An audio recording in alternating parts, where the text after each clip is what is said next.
அஸ்ஸலாமு அலைக்கும். Hello all, welcome to ரிஃபைஸ் டைரி. குவாக்கமோலி எப்படி செய்கிறதுன்னு பார்க்கலாம். இது செய்கிறதுக்கு ரொம்ப நேரம் கூட எடுக்காது. மார்னிங் பிரேக்ஃபாஸ்ட்டுக்கு சாப்பிட்டிங்கன்னா ஈவன் லஞ்ச் கூட சாப்பிட தேவையில்லை, அவ்வளோ ஃபில்லிங்காக இருக்கும். எப்படி செய்கிறதுன்னு பார்க்கலாம். இதுக்கு நான் ஒரு அவக்காடோ எடுத்திருக்கேன். நார்மலாக அவக்காடோ எப்படி கட் பண்ணுவோமோ அதே மாதிரி கட் பண்ணிவிட்டு நைஃப் வச்சு அதோட சீட்ஸை மட்டும் எடுத்துகிட்டு ஸ்கூப் பண்ணி எடுக்காமல் அதோட கார்னரில் மட்டும் இந்த மாதிரி கட் பண்ணிவிட்டு அதோட தோலை உரித்து எடுத்துக்கலாம். ரொம்ப ஈஸியாக வந்துடும். நம்ம ஸ்கூப் பண்ணும்போது சில நேரம் பாதி வரும், பாதி வராமல் போயிடும்.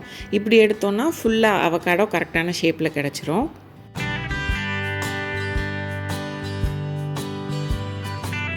இன்னொரு ஹாஃபையும் உரித்து காமிச்சிருக்கேன் பாருங்கள். ஸ்கூப் பண்ணுறதுக்கு பதிலாக அந்த மாதிரி கட் பண்ணிவிட்டு தோலை உரித்தோன்னா ரொம்ப ஈஸியாக வந்துடும். நீங்கள் யாராவது நோ பாயில் நோ ஆயில் குக்கிங்கில் பார்ட்டிசிபேட் பண்ணுறீங்கன்னா நீங்கள் தாராளமாக குவாக்கமோலி செஞ்சு வைக்கலாம். அவக்காடோட தோல் எல்லாத்தையும் உரிச்சதுக்கப்புறம் இந்த மாதிரி சின்ன சின்னதாக கட் பண்ணிக்கலாம். இந்த மாதிரி கட் பண்ணிக்கிட்டோன்னா நமக்கு ஸ்மாஷ் பண்ணுறதுக்கு ரொம்ப ஈஸியாக இருக்கும்.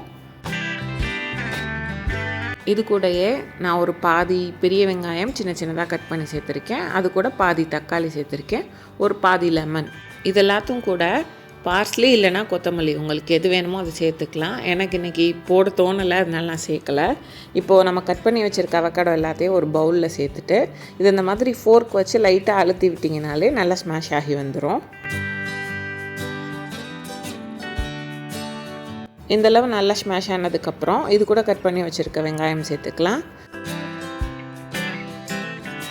கட் பண்ணி வச்சுருக்க தக்காளியும் சேர்த்துட்டு இது கூடவே 1/4 டீஸ்பூன் சில்லி ஃப்ளேக்ஸ், தேவையான அளவு உப்பு, 1/4 டீஸ்பூன் பெப்பர், எடுத்து வச்சுருக்க பாதி லெமனையும் இது கூட புழிஞ்சிக்கணும். இது கூடயே உங்களுக்கு வேறு ஏதாவது ஹெர்ப்ஸ் சேர்க்கணுன்னாலும் நீங்கள் சேர்த்துக்கலாம். இது எல்லாத்தையும் ஒன்றா கலந்து வர மாதிரி நல்லா மிக்ஸ் பண்ணிக்கோங்க. மிக்ஸ் பண்ணி எடுத்தோன்னா இந்த மாதிரி கிடச்சிரும். நான் இது கூட வச்சு சாப்பிட்றதுக்காக 3 ப்ரெட்டை மட்டும் டோஸ்ட் பண்ணி எடுத்துக்கிட்டேன்.